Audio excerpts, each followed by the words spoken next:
Hello ಗೆಳೆಯರೇ, smile with ಜ್ಯೋತಿ ಚಾನಲ್ಗೆ ನಿಮಗೆಲ್ಲರಿಗೂ ಮತ್ತೊಮ್ಮೆ ಸ್ವಾಗತ. ಬ್ರಹ್ಮಚಾರಿಯಾಗಿರುತ್ತೇನೆ ಎಂದ ಗಣೇಶ ಮದುವೆಯಾದಂತಹ ಕಥೆ ಇದು. ಯಾವುದೇ ಪೂಜೆ ಇರಲಿ ಮೊದಲೇ ಆದ್ಯತೆ ಗಣೇಶನಿಗೆ. ಇಂತಹ ವಿಘ್ನ ವಿನಾಶಕ ಬ್ರಹ್ಮಚಾರಿಯಾಗಿರಬೇಕು ಎಂದುಕೊಂಡಿದ್ದರು. ಆದರೆ ಕಡೆಗೆ ತುಳಸೀದೇವಿಯ ಶಾಪದ ಕಾರಣದಿಂದ ಇಬ್ಬರು ಹೆಂಡತಿಯರನ್ನು ಮದುವೆಯಾದ ಕತೆ. ಗಣೇಶ ತಪಸ್ಸು ಮಾಡುತ್ತಿದ್ದಾಗ ತುಳಸೀದೇವಿ ಅಲ್ಲಿಗೆ ಹೋಗಿ ಗಣೇಶನನ್ನು ನೋಡಿ ಆಕರ್ಷಿತಳಾಗಿ ತನ್ನನ್ನು ಮದುವೆಯಾಗುವಂತೆ ಪೀಡಿಸುತ್ತಾಳೆ. ಆದರೆ ಎಷ್ಟೇ ಪೀಡಿಸಿದರೂ ಒಪ್ಪುವುದಿಲ್ಲ ಗಣೇಶ. ಬದಲಾಗಿ ತಾನು ಬ್ರಹ್ಮಚಾರಿಯಾಗಿರಬೇಕೆಂಬ ತನ್ನ ಆಸೆಯನ್ನು ಹೇಳುತ್ತಾನೆ.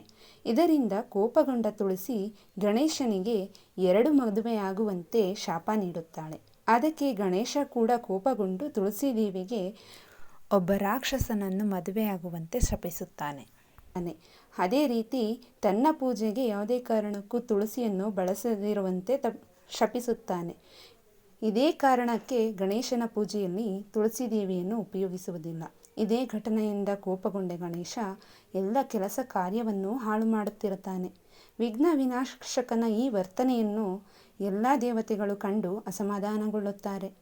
ಆಗ ಗಣೇಶ ತನ್ನ ಎಲ್ಲ ಸಮಸ್ಯೆಯನ್ನು ಬ್ರಹ್ಮದೇವನ ಬಳಿ ವ್ಯಕ್ತಪಡಿಸಿದ.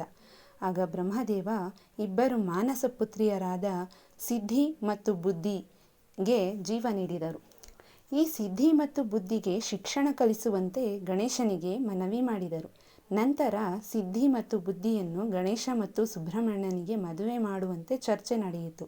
ಈ ವೇಳೆ ಕೈಲಾಸದಲ್ಲಿ ಶಿವ ಸಿದ್ಧಿ ಇಲ್ಲದೆ ಬುದ್ಧಿ ಇರುವುದಿಲ್ಲ, ಬುದ್ಧಿ ಇಲ್ಲದೆ ಸಿದ್ಧಿ ಇರುವುದಿಲ್ಲ, ಹಾಗಾಗಿ ಇವರಿಬ್ಬರನ್ನು ಬೇಡೆ ಮಾಡುವುದು ಬೇಡ ಎಂದು ಹೇಳಿ ಗಣೇಶನಿಗೆ ಇಬ್ಬರನ್ನು ಮದುವೆ ಮಾಡಲಾಯಿತು. ನಂತರದಲ್ಲಿ ಇವರಿಬ್ಬರಿಗೂ ಶುಭ ಮತ್ತು ಲಾಭ ಎಂಬ ಮಕ್ಕಳು ಜನಿಸಿದರು. ಈ ವಿಡಿಯೋ ನಿಮಗೆಲ್ಲರಿಗೂ ಇಷ್ಟವಾಗಿದೆ ಎಂದು ಭಾವಿಸುತ್ತೇನೆ. ಇಷ್ಟವಾದರೆ ದಯವಿಟ್ಟು ಒಂದು ಲೈಕ್ ಮಾಡಿ, ಶೇರ್ ಮಾಡಿ, ಕಮೆಂಟ್ ಮಾಡಿ, ಹಾಗೆ ಸಬ್ಸ್ಕ್ರೈಬ್ ಮಾಡಿ.